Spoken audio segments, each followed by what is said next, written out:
Selamat pagi. Hari ini akan membuat sebuah video tanggapan tentang tugas dari mata kuliah Bahasa Indonesia. Nama saya William Laksamana. Nomor pokok mahasiswa 2086 00066. Semester 2, Fakultas Psikologi, Universitas Medan Area. Dosen pengampu Ibu Mastari Ramadhani.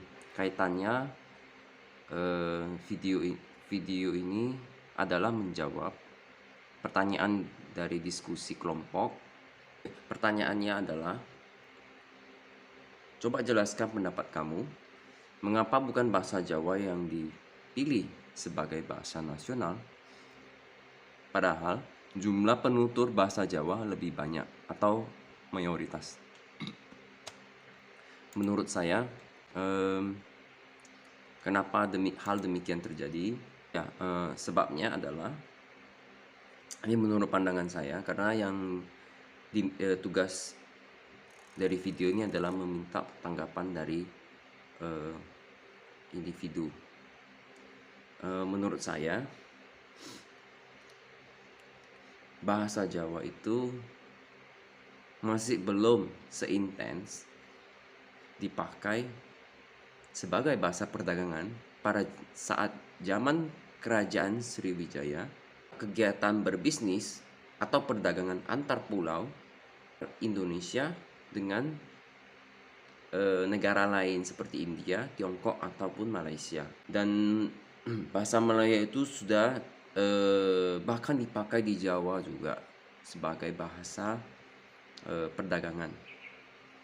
Dan menurut sejarah bangsa kita, Kerajaan Sriwijaya yang telah runtuh pada abad 13 Masehi, namun bahasa Melayu tetap digunakan sebagai alat komunikasi masyarakat Sumatera, Selat Malaka, dan Selat Sunda.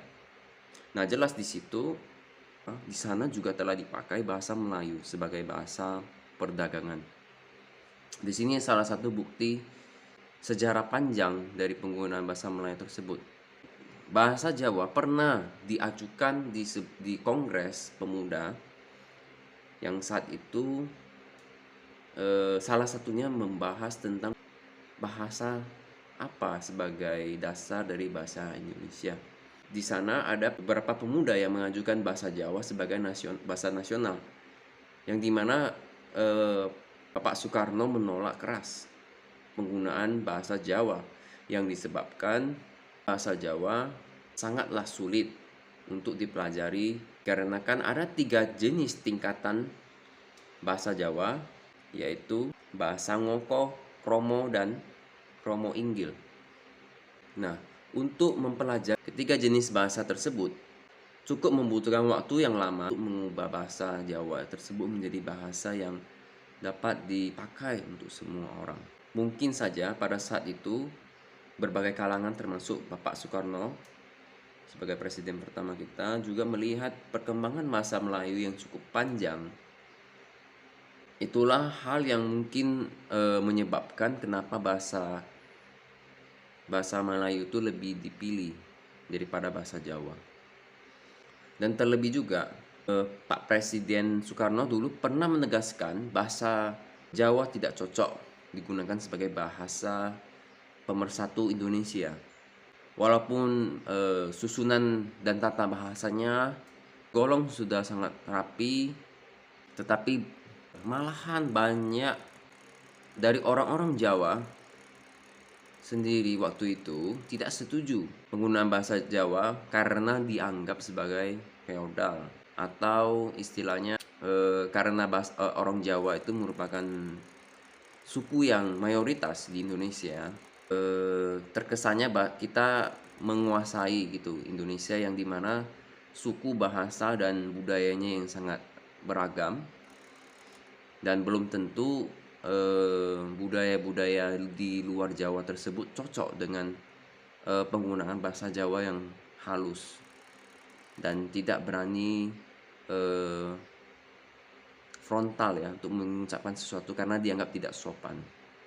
Ya, contohnya seperti karakter orang Sumatera yang dimana bahasanya juga sangat terang-terangan, tapi memang karakternya outspoken, dimana terus terang gitu cara berbicaranya. Dan juga salah satu bahasa Jawa itu kan ada 3 tingkatan. Yang paling tinggi itu adalah bahasa Jawa yang hanya dipakai oleh kalangan kerajaan. Nah, itu mungkin jadi salah satu hambatan untuk menyempurnakan bahasa Jawa menjadi bahasa yang praktis dipakai oleh rakyat Indonesia. Dan ada statement dari Bung Karno sendiri juga, yaitu macam-macam bentuk bahasa Jawa itu menyusahkan buat bergaul secara bebas. Lagi sukar dipahami oleh mereka yang tidak berasal dari Jawa Tengah dan Jawa Timur. Apakah harus diatur lagi bahasa ngoko, kromo, atau kromo inggil, sehingga dapat dipakai oleh semua orang, baik itu yang rendah atau tinggi. Nah, ini juga penguatan dari founding father kita, alasannya kenapa bahasa Jawa itu sulit dipakai secara luas, karena penggunaan kata dan siapa yang menggunakan bahasa itu ditentukan oleh budaya Jawa tersebut. Nah, itu ini pendapat dari saya. Saya ucapkan terima kasih kepada Ibu yang telah memberikan tugas ini kepada kita. Salam.